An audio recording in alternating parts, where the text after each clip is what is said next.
Hello friends, we'll be discussing the concept of positive and normative economics hereafter.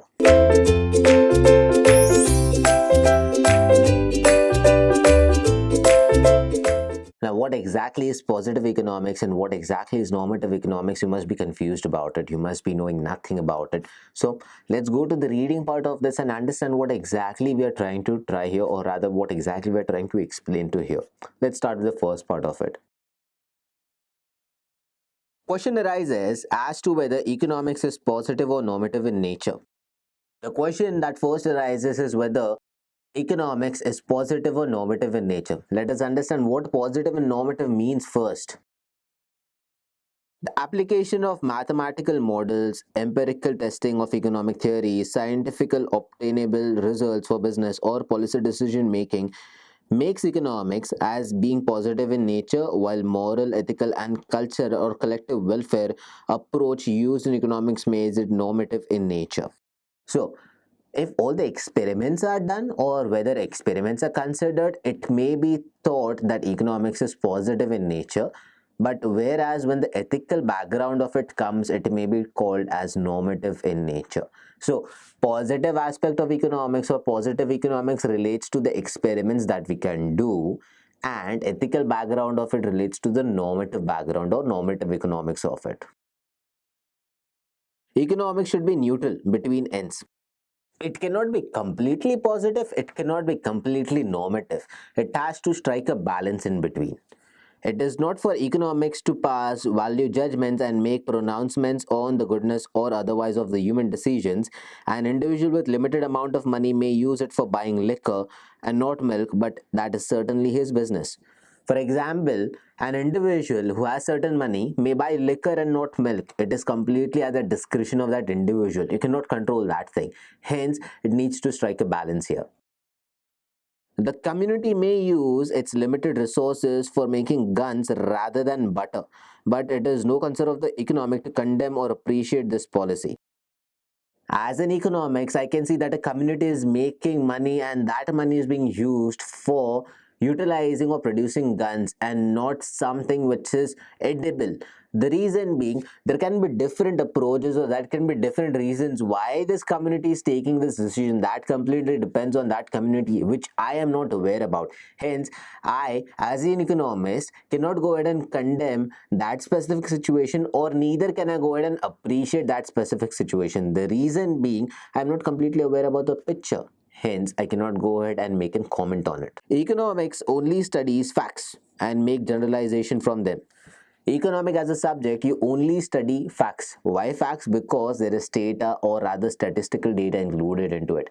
And based on that itself, you can only make generalized comments. You cannot make in-depth or individual comments on it because you have no such subject like that. It is pure and positive science which excludes from its scope the normative aspect of human behavior. All the normative aspect of human behavior is completely taken off from that, and it completely utilizes all the positive approach here. Complete neutrality between ends is, however, neither feasible nor desirable.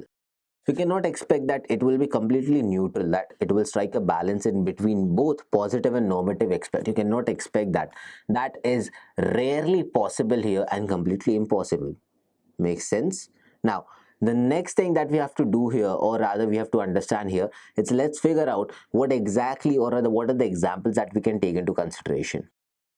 It is because in many matters the economics has to suggest measures for achieving central or rather certain social desirable ends. For example, when he suggests the adoption of certain policies for increasing employment and raising the rates of wages, he is making a value judgment, or that the exploitation of labor and the state of unemployment are so bad and steps should be taken to remove them.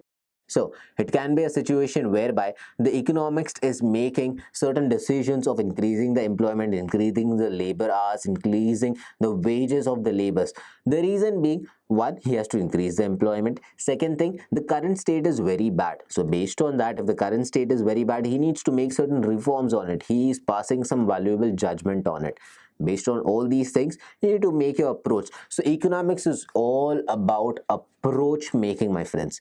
Economics cannot be called as subject just because it has certain data into it. It has different laws. Why those laws are there is because we have different approaches. Why those approaches are there? Because we have different human behaviors here, and these human behaviors cannot be maintained or cannot be kept in a controlled environment. It has to be set free completely to understand how economics work, and hence we have different definitions for economics. This is one such subject whereby you can figure out every aspect has different meanings. Everything has a different aspect. Why? Is because the subject has to strike a balance in between both positive and normative aspect of it. Similarly, when he states that limited resources of economy should not be used in a way that they're being used right now and should be used in a different way, the choice between ends is wrong and should be altered. He's making a value judgment here.